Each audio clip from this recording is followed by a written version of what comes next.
No quadro foi onde eu vi ali que realmente tinha, que eu vi pessoas que se preocupavam com isso. A forma como se organizou, não é uma empresa, esse time foi muito interessante. E isso passou de forma bem clara para mim.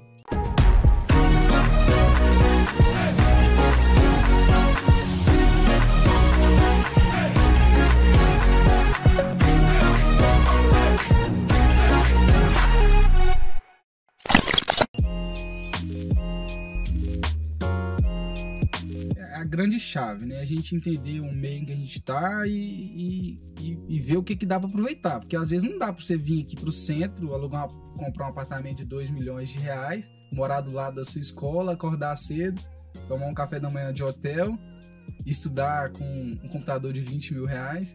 Tem alguns momentos que não dá para fazer isso. Em casos restritos em que você tem que pegar um ônibus, a minoria ali das pessoas, enfrentar um ônibus lotado, deslocamento, a logística, que tudo que você quer fazer demora muito. Eu imagino que todos esses grandes centros aí têm esse mesmo problema. E, você tá ali em casa, você já tá acostumado com o ambiente, você conseguir agregar tudo que você puder agregar. Hoje o mundo tá bem assim, tudo que você consegue agregar ao seu espaço físico ali, familiar e tudo mais. Assistir filme e tal. Tudo que você puder fazer ali, gastar menos tempo com transporte, com logística, essas coisas é muito bom.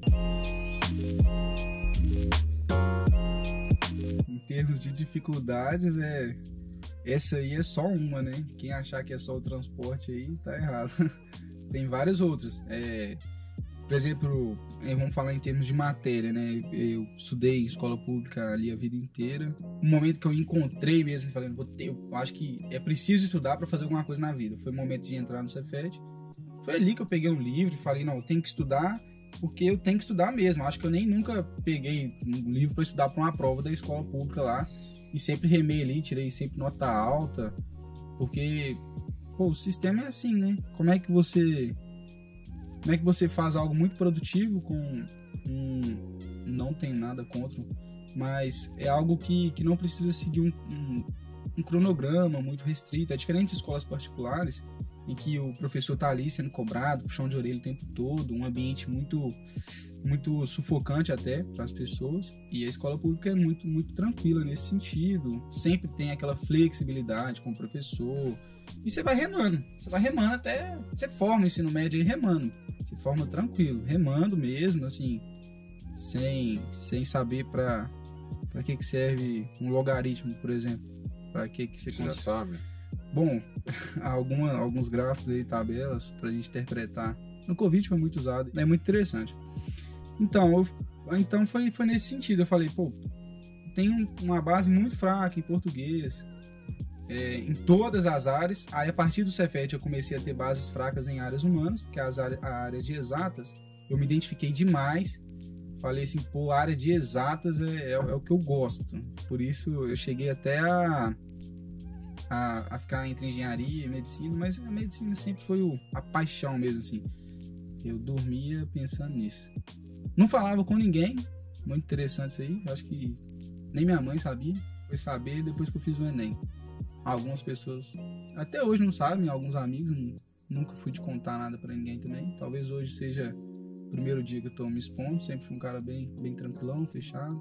Aí eu tinha muitas bases fracas em área de humanas. Aí eu falei, tá certo que o Enem não valoriza muito isso, mas eu sempre fui apaixonado pelo processo educacional.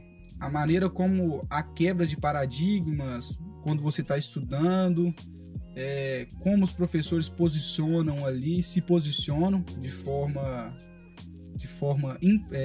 imparcial, né? E eu achava muito interessante essa colocação deles nos estudos ali de sociologia e tal, para refletir. Por mais que eu vi aqui no Enem, talvez não teria tanta relevância, e infelizmente o Enem não vai conseguir avaliar. Acho que é muito difícil qualquer prova conseguir avaliar você como pessoa, sua formação pessoal. Vai ser a formação acadêmica mesmo, aceita isso aí e foca no que é necessário, que é o que é muito valorizado, matemática, redação, né? Tinha muita dificuldade nessa área de humanas, mas eu falei, no quadro tem umas aulas muito interessantes, os professores, parece uma novela, as aulas do quadro, de história. Tem um professor lá que eu acho que ele é uruguaio, a aula daquele cara parece uma novela. Você vê assim, que você quer passar pro próximo. É tipo série da Netflix. Você quer clicar no próximo pra ver o que vai acontecer. Foi muito bom. E eu também sempre gostei desse processo educacional como um todo. Quando o professor é bom, eu me identifico logo de cara e não consigo nem piscar o olho.